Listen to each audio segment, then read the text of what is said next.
South Africa, we need an explanation. We need you guys to explain to us how you allowed a white woman win Miss South Africa, but a black woman who is born in South Africa but of Nigerian descent, you kicked her out of the contest? Explain this. Then, number 2, Afrobeats. The Jamaican reggae artist Buju Banton basically says Afrobeats artists are ungrateful and stole Jamaica's or reggae's clout. What is your take on this? And then, so many stories. And then the Indian billionaire son, the Ambanis, was gifted a private jet by Mark Zuckerberg, including so many other gifts. Let's get into these stories. First and foremost, let's start with South Africa. I really am not trying to go off on South Africa with the self-hatred, but it's giving self-hatred. So let's look at this story. Contestant. The South African singer Tyla speaks out in defense of the Miss South Africa contestant Chidima Vanessa Adachema.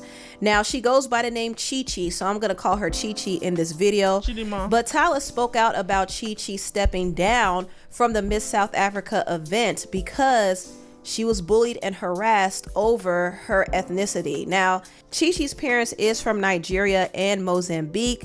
However, she was raised in South Africa, but a lot of South Africans did not feel like she was South African enough to compete. And I'm going to delve more into this story because it was actually pretty fascinating to me. I came across it randomly on X, and I didn't realize it was such a huge controversial thing.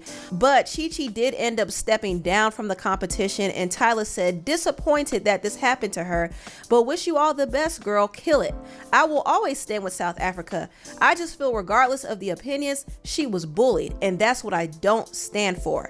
So shout out to Tyla for being bold enough to speak out. Okay, so you guys probably know about the xenophobia in South Africa, but I didn't understand or realize how self-hating has been normalized in their society. If you're South African, please explain. I need an explanation. I need to understand. Because, so this woman who doesn't, beautiful, beautiful woman. I can't say she doesn't look Nigerian because we claim you.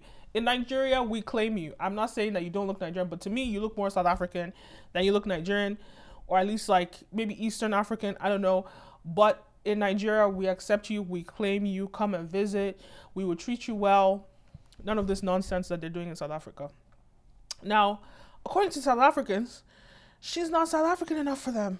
So, I think she's going to go through some of the nonsense things they were talking about. Austin, don't you dare. Sometimes it's important to stay silent, especially for a global super. Okay, so people come for Tyla. They're coming for Tyla because of this. But of course, Tyla is going to defend this woman, because Tyla knows that she got put on by Afrobeats, by all the clout that Afrobeats has generated, all the attention that it's generated, because ain't nobody really care about Amapiano. Nobody's listening to Amapiano. I know that they're listening to it in South Africa, but people are not listening to that stuff like that. It's like, because there's no real, it's not music. Like, okay, it's music, but they're not songs. They're just sort of like, it's like EDM or like DJ music that's like, if you go to the club, you listen to it, but who's going to play an Amapiano song and just listen to that, right? So as much as like Amapiano was, has traction in South Africa, maybe in the nightclubs and in the dance scenes, but who's really going to be streaming Amapiano music? I don't know, to each his own, but I'm just saying Afrobeats makes songs, Afrobeat makes packaged songs, and these songs have become global and international, and that clout generation, that clout that it generated over the past few years is what Tyla capitalized on. I've made some videos even back like last year. I was talking about how there's a gap for Afrobeats. There's no big female talent, I wanted it to be Ira Star. It ended up being Tyler. Okay. But this platform that Tyler is standing on was built by Nigerians. Now, don't make it seem like I'm discrediting South Africa, because I will give South Africa clout and credit, because it's like, look, we have to come together. We have to look at African unity. We have to pay attention to these things. And at the end of the day, yes, MTV based South African was based in South Africa. And that was some of the inception roots that brought funding into Afrobeats in the early 2000s. So I'll give South Africa credit. I'm not discrediting South Africa. I'm just saying that Tyler knows that we are stronger together, and this division is not helping. And that's why she's standing up for her, because she knows she would have no career if not for the Afrobeats talent that opened that door for her. You know, as much as, you know, I think Ira still has a chance to step in there, but I think Tyler, because of her proximity to whiteness, not because of her South Africanness, but because of her proximity to whiteness, she was more accepted in the West.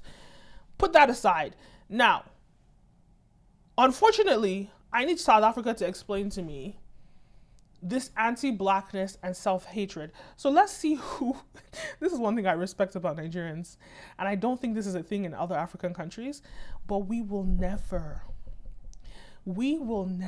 allow a non-black person be at the pinnacle of representation in any field in our country. We will not allow it.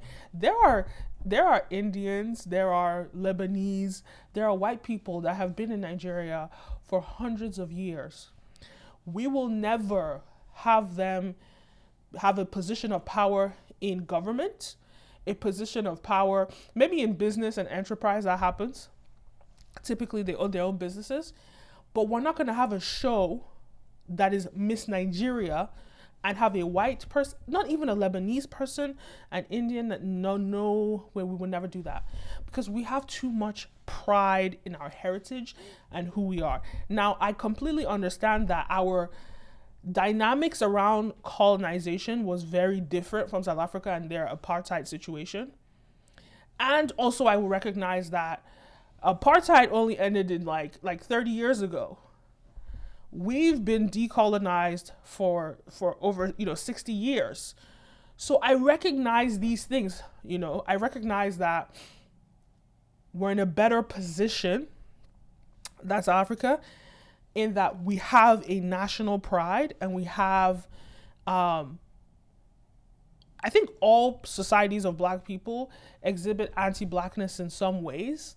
But when it comes to respect of our heritage, when it comes to positioning, we would rather, when it comes to Miss Nigeria, we would rather put another West African, another black person. We would never put a white person there. And I'll say all this to say that Nigeria is actually a melting pot of people from all over West Africa. Because we have very weak borders, and people just come into our country. And so a lot of people in Nigeria, it's the most populous country in West Africa, but 200 million, and the neighboring country like Ghana has like 25 million. That a lot of it is that people just like pour in once we became oil rich. And we've never been that sort of like xenophobic.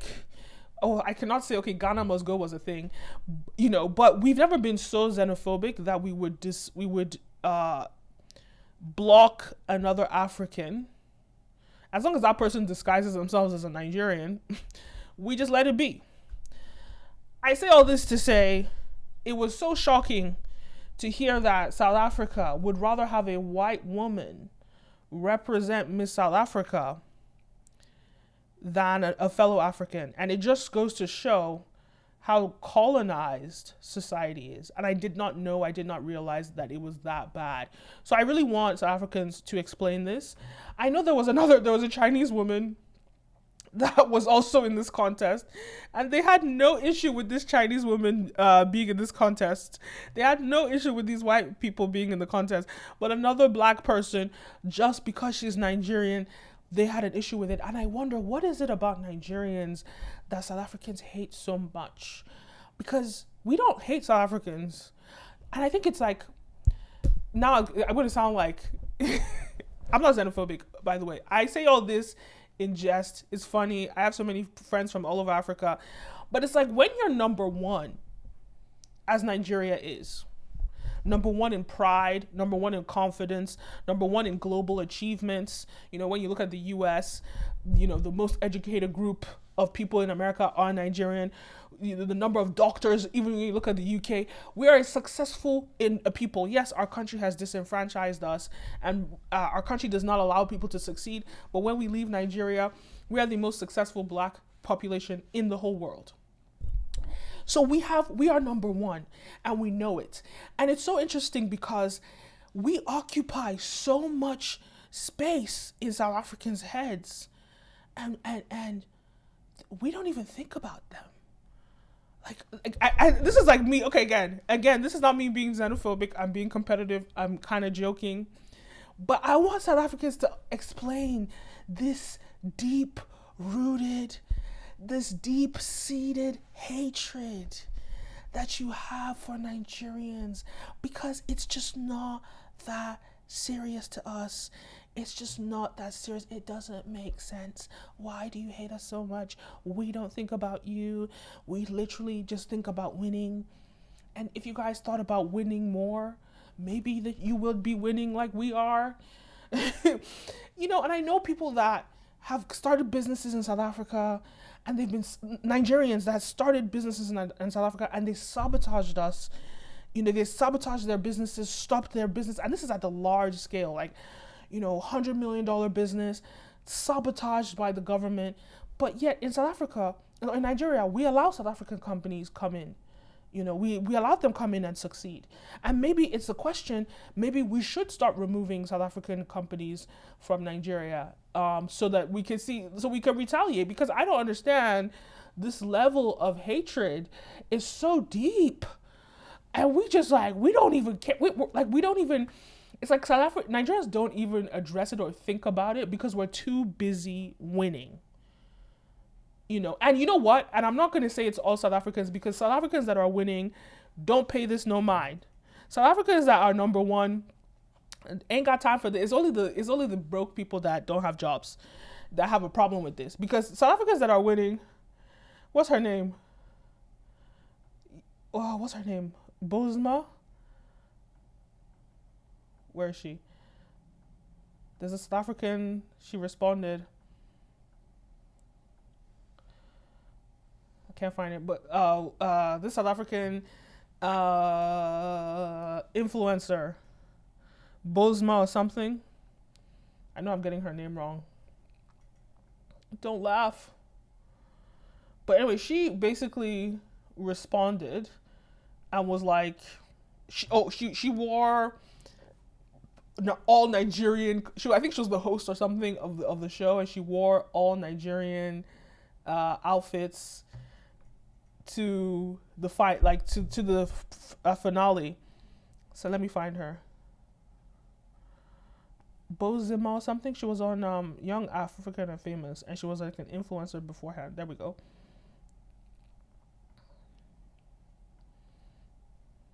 Found it. Yeah. What's her name again? Bonang. Bonang, there. Yeah, so Bonang, all her dresses were Nigerian, and I think she did this intentionally to kind of be like, guys, like, we respect our Nigerian brothers and sisters. So I really want South Africans to comment, because I really don't know enough information about this. Please, what is up with this sort of like anti-blackness, this xenophobia, this hatred for your brothers and sisters in Africa? And what is it about Nigerians that you guys hate so much? Because we don't understand it. We don't think about you. We're too busy winning. So why aren't you guys just thinking about winning? I know for a fact that, like, I enjoy South Africa. I go every 4 years, but I have noticed something visibly every 4 years that I go, is that the country has been deteriorating in terms of the economy and just the feeling, the atmosphere. You can just feel it just like regressing. I know they fixed load shedding. I don't know if they still fixed after the election, but I'm trying to understand what is this hatred of Nigerians, but you're so willing to uplift your colonizers and give them the highest trophies, the highest titles, but you force a Nigerian to come out of the contest. This needs, like, South Africans, please explain yourself. Superstar like you. The day God created her, Chidima, aka Chi-Chi, is a 23-year-old law student and model, and she became a finalist in the Miss South Africa pageant. Beautiful. And at first, people were supportive, but they found out that her parents are Nigerian and Mozambican, and they kind of questioned the validity of her citizenship. Now, she was... Okay, so apparently, I did hear that she might have, like, her mom might have, like, scammed. I think they got ministers involved in this. It's so funny. It's crazy to me because I think, like, you're a minister, your country is going backwards, and you're thinking about Miss South Africa. That's what you're paying attention to, when you could be paying attention to all the things that are not functioning, in the country. And I totally get, okay, so she's not originally from South Africa. But I just think what I have to say is that, and I get that, I think anywhere, we would have an issue anywhere in Africa if somebody was not from there. I think in Nigeria also, if you're not Nigerian, we probably would not have you in Miss Nigeria if we found out. Especially with I heard that her mom apparently scammed the system and stole somebody's identity or something, which sounds all sketchy. I totally agree. But what we're not going to do is have Chinese people and white people as the face of our country. If you're going to have that, if you're going to allow Chinese people and you're going to allow white people and Indians in the contest, then you should let other Africans be in the contest. Because there's a difference. Here's the thing, and a lot of people are watching this and they might not understand this situation. Like, why is it that in America, people of all races can call themselves American, but in Nigeria, if you're non-Nigerian, we're not going to accept you as Nigerian? And the only thing I'll say to that is that in a country where people are indigenous to that country, China, places in Europe, Africa, when you're not indigenous to a country, and that country is predominantly populated by indigenous people are not going to allow you to call yourself to call yourself Chinese, Nigerian, whatever that heritage is, because that's not what you are. And that's just human nature. And here's the difference between the West, is that specifically in America, majority of the Native American population died off due to smallpox and a genocide, right? I think that Native Americans only represent 2% of the population in this country. So every single person in this country is an immigrant, including and especially white people. So nobody can claim this country is theirs, right, over a Native American. So when it comes to America, you can accept people from all cultures saying that they're American. I am American, and I'm just as American as any white person, right? And this country belongs to the immigrants, because if you're not Native American, you cannot say that this country belongs to you. But also there's this level of white supremacy that has made white people feel entitled to every country. And then when you look at somewhere like the UK, right, or in Europe, which exploited the world, colonized and raped and stole and pillaged the resources of every country around the world. And then with the UK specifically, because I know they're dealing with the riots in the UK and they're saying, oh, all the immigrants should go. But with the UK specifically, there was the Windrush generation after World War II, where all these people, like half of the UK white population died, or the men died. And so they brought in all these people from their colonies around the world to rebuild the country, because the country was in shambles, and rebuild it, repurpose it into the empire, not an empire, but the dwarfed empire that it is today, right? And I say all that to say that in the UK, I think there's a difference between saying that you're British and saying that you're English or you're Welsh. You know, there's a difference. You can say you're British, right? But for you to say you're English, well, no, you're not. Or, you know, whatever it is. Because it seems as though more so English, Welsh, Scottish, Irish, these are indigenous people and heritage. Maybe not Irish, because Irish Island is its own different conversation, like Northern Ireland and stuff. But at least in the UK in general. But like in general, British just means that you're born in there, and it's different, I think, in those places. Now, the thing about South Africa, and I can't really pinpoint what the issue is. Like we know that South Africa is in a way like America, that was colonized and was exploited by the British, and they brought, you know, Indians and all, you know, people there. But the issue I have with it is like they got their country back. Yes, it's only been about 30 years that they got their country back, but they have their country back. So now they can determine the terms at which that they operate. But it's like you guys have taken control and power of your country, and you still pedestalize white people and Indian people, especially over Africans. Africans who are more likely going to, you know, we build by being united. We build together by being united. But you're here denigrating Africans, forcing them to come out of this contest, whilst you keep a Chinese woman. Believe she might have been born in South Africa, or maybe she moved. This is the Chinese woman. This is the Chinese woman in the contest. And then you let a white woman win, but you kick out. So I'm just saying, if you're going to let foreigners participate in this contest, especially foreigners that are not even from the continent of Africa, you should allow the Nigerian Mozambican that was born there. She has just as much right as the white woman, except her people did not disenfranchise you guys. So I just need an explanation from South Africans. Please just explain your thinking, and please be open. Talk about the anti-blackness in your society. Talk about the self-hatred in your society. Talk about why you're allowing a white person, you know, over another African. Can you just explain that, you know, dynamic? Anyway, let's move on to the next story. So Buju Banton has some things to say about Afrobeats. Let's play. You know, pay homage. The greatest musician all out of Africa was gives props back to reggae, to dancehall. Do they? Afrobeats. I thought I heard you say that. I don't think they do. No, I never said that. I said they don't give fucking props back to dancehall and reggae. Oh, my bad.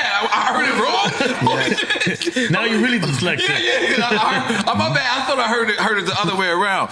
But then I heard you say, because I heard you say Afrobeats. I thought I heard you say that. The Afrobeats, like, you know, pay homage. The greatest musician out of Africa was Fela Kuti. Mm-hmm. Yeah. Fela Kuti. Mm-hmm. Lucky Dube from South Africa. We had Salif Keita. We have Youssou N'Dour. We have Baba Mal. Now, no one wanted to go beyond the pale of what those brothers was doing. I went to Africa in 1991 and I spent like 3 weeks constantly at the universities under baobab trees. In Kenya, that's educating. Beats gives props back to reggae, to dancehall. Do they? Always. Now, all over the continent about reggae music and dancehall, but I was happy when they came to their senses to realize that music is the bridge that's going to connect us. But what I was disappointed in, they didn't try to connect with Jamaica the Roots. They connect with everyone else except us. And you talking about Afrobeats? Yes. Okay, continue. I'm sorry. So they connected with everyone else except us. But when we look at what they're doing, their music is not free in Africa. It's fuckery.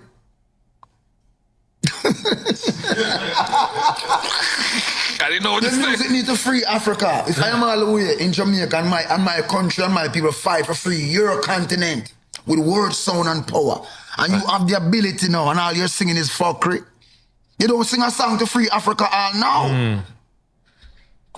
We'll need them bringing this to the forefront of your mind, but we desire more from them. You want the money? Go get it. But what's going to be said about you later on and your posterity?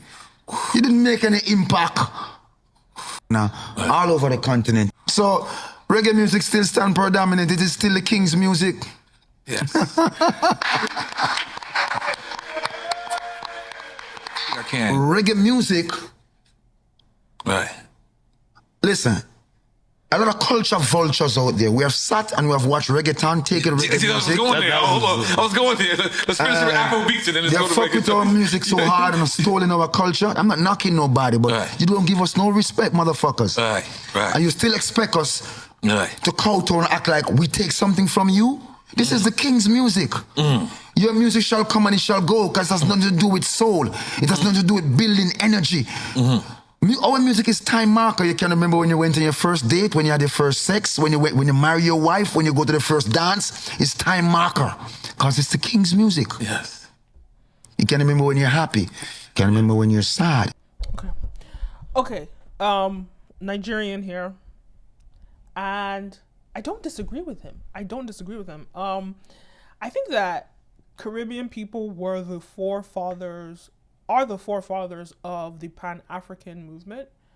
A lot of that political thought and a lot of that academic research and liberation started in the Caribbean. And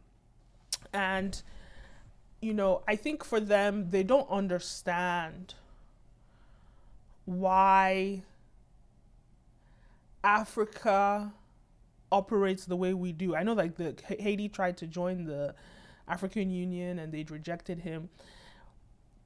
There's a lot to do with people being colonized still. I was just talking about South Africa. Nigerians are colonized in our own way. And unfortunately, I agree with what he is saying, that they don't put Africa on. They just, and in fact, I saw some study that says they don't bring money back into the country. All the money that they make abroad, they don't sort of reinvest, into the creative economy. They don't hire people within the creative economy. So he's right in him saying that Afrobeats artists don't put Africa on. He's right. And I'm not going to deny what he said, that reggae inspired Afrobeats. If you hear early Afrobeats, not Afrobeat, right? Afrobeat without the S is Fela's music, and that was original. Afrobeats with the S is inspired by reggae. When you see early Afrobeats in the early 2000s with Two-Face, he literally ripped off reggae music. Wizkid, Burna Boy ripped off reggae music. Yes, of course, we have people like Asake and Olamide, and they don't sound anything like reggae music. And there's a whole, Kiss Daniels doesn't sound anything like that. But when we look at the most popular artists, they literally rip off Afrobeats. Burna Boy is literally, he used to talk like a Jamaican. It's like confusing.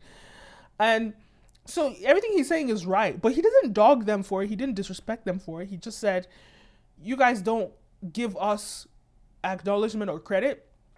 The only thing I'll say to that is Burna Boy has done a lot of songs with, and Wizkid. Wizkid just dropped a song with, what's her name, Sensia. So they do music together. They do collaborations. There's a lot of Pan-African collaborations with Black America, Afrobeats, and Caribbean music. So I guess maybe what he means is, we've come to America. We're doing all these radio interviews. Why don't they come to Jamaica? Why don't they come to, the Caribbean, do the radio interviews, make their rounds there also? And I think that a lot of it, and I respect what he's saying, but I think a lot of it has to do with the infrastructure of the music industry and the fact that, and even as well as the lack of Pan-African trade between, the Caribbean and Africa. Like there's no flight that I could take that will take me directly from Nigeria to Jamaica. So we need to fix those things, the infrastructure of business in those ways. And then we'll start seeing those things happen. But I do agree that it's a conversation that should be had within Afrobeats. a conversation to have around acknowledgement, gratitude, and collaboration. I think another issue is that none of the Caribbean or reggae musicians are active right now that are like superstars, like Bob Marley, Sean Paul. His time has passed, but I don't know why. Actually, maybe I'll scratch what I said. That's not true, because there's so many, and they should come back. And I think there's also an issue that Sean Paul is the face of Jamaica. Now, to talk about what he said about reggaeton, he's absolutely right. First of all, I think reggaeton is terrible music, is trash. And now they're stealing Afrobeats. So they first started stealing reggae into this trash, soulless music. Now they're stealing Afrobeats. But the thing is that the reason why they can get away with it better than an American doing it is because they do have African roots. And they kind of try to erase their blackness. In the Hispanic, countries, they all try to erase their blackness to wash it away. But you look at them a few generations back, they were all black. So they have some essence of blackness in them. And that's why I think they can get away with appropriating the music and making it, their music is getting billions of streams. So it's working. But it's something to look into. It's a conversation to have, and I don't deny what he's saying is accurate. But I think that there needs to be a conversation had. I think musicians are not typically politically aware, and in Nigeria, we don't really have that sort of political infrastructure that is empowering Nigeria. And so people that make it out of the trenches, like these Afrobeats artists, don't really understand how they can liberate their people. They're also very young. They're in their 20s. So there needs to be some guidance on their part. And if anyone's working in the industry, you want a consultant that works with you on liberation, that works with you on Pan-African liberation, reach out to me, hit me up. And that's something that we should talk about. Next story. Okay, so Indian billionaire. Not only did this guy pay Rema $3 million allegedly for performing one song at his wedding, we're now hearing about the extreme excessive gifts that he was given. Insane. This guy a Bugatti as a wedding gift, but this gift turned out to be one of the cheapest.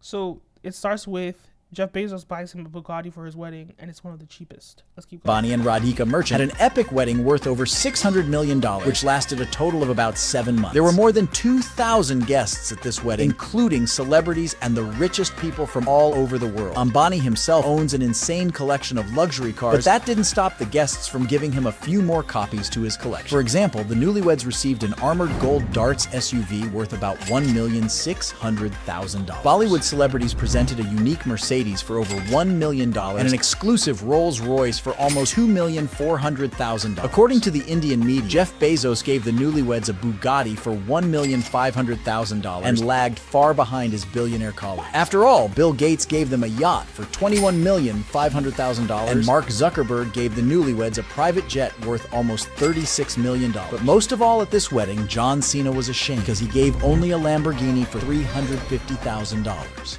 Jeff Bezos give at your price, like only a Lamborghini, $350,000 for his income. He probably went way above what Jeff Bezos and Zucks did. That is crazy. It's so crazy because the richer you are, the more money you get, and that's insane. Beats. Anyway, let me know your thoughts on these stories. Leave a comment down below. Don't forget to like, follow, subscribe, all the above. You're watching Brand Video Pro. I'm your host, Kenim O, and I'll see you next time. A peace.